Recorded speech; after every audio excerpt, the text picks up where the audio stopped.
మచస్ south కొరియాలో ఒక experiment conduct చేశారనమాట. దాని ప్రకారం ఏంటిదంటే బాడీ బిల్డర్ ఇంత మజిల్స్ పెట్టుకొని పెంచుకుంటాడు కదా, జస్ట్ షో ఆఫ్ తప్ప దేనికి లేదని ప్రూవ్ అయిపోతుంది అనమాట. ఏంటిదంటే 100కు పైగా మనుషుల్ని డిఫరెంట్ ప్రొఫెషన్స్ నుంచి సెలెక్ట్ చేశారనమాట. ఇందులో dancers, athletes, doctors, software engineers, army, farmer, body builder, fitness influencers వీళ్ళందరూ కూడా ఉన్నారనమాట. Okay, each and every person was selected and వీళ్ళందరితో గేమ్ ఆడిపించారనమాట. ఈ గేమ్ ఏంటిదంటే కింద నీళ్ళు ఉంటాయి, పైన రాడ్స్ ఉంటాయి అనమాట.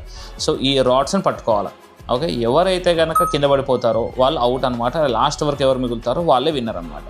సో అందరు ఏమనుకున్నారంటే కనుక బాడీ బిల్డర్కి ఫుల్ మజిల్స్ ఇవన్నీ ఉన్నాయి కదా అనుకుని బాడీ బిల్డరే గెలుస్తాడు, లాస్ట్ వరకు మనోడు ఉంటాడు అనుకున్నారు. కానీ స్టార్ట్ అయిన 5 మినిట్స్లో ఫస్ట్ పడిపోయింది బాడీ బిల్డరే అనమాట. ఇంకా టైం జరుగుతూ ఉండే కొద్దీ అందరికీ పెయిన్స్ అవుతున్నాయి అనమాట. అటు ఇటు జరుగుతూ ఉన్నారనమాట. ఇదే ప్రాసెస్లో అథ్లీట్ కూడా అవుట్ అయిపోయింది అనమాట. అండ్ కొంచెం సేపు అయిన తర్వాత మొత్తం అతని పవర్ అంతా యూజ్ చేసి ఎంతసేపు హ్యాంగ్ చేసినా కానీ కుదరక ఫిట్నెస్ ఇన్ఫ్లుయెన్సర్ కూడా పడిపోయాడు అనమాట. బట్ లాస్ట్లో ఓన్లీ 3 మిగులుతారు మచ్చస్, dancer, army person and gymnast.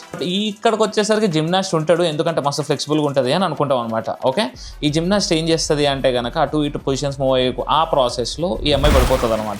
Okay, now ఇద్దరే మిగులుతారు, dancer and army person. And dancer కూడా ఏంటిదంటే కనుక డాన్సర్ మూమెంట్స్ ఎక్కువ ఉంటాయి అండ్ లెగ్స్ని కూడా యూజ్ చేయడం గ్రిప్ కోసం ఇతన్ని ట్రై చేశారనమాట. ఒకసారి గ్రిప్ చేంజ్ చేసే ప్రాసెస్లో డాన్సర్ కూడా పడిపోయాడు అనమాట.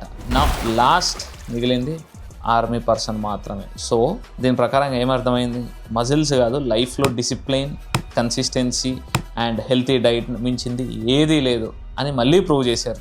ఓకే, అందుకే మజిల్స్ కాదు, స్ట్రెంగ్త్ పెంచుకోండి.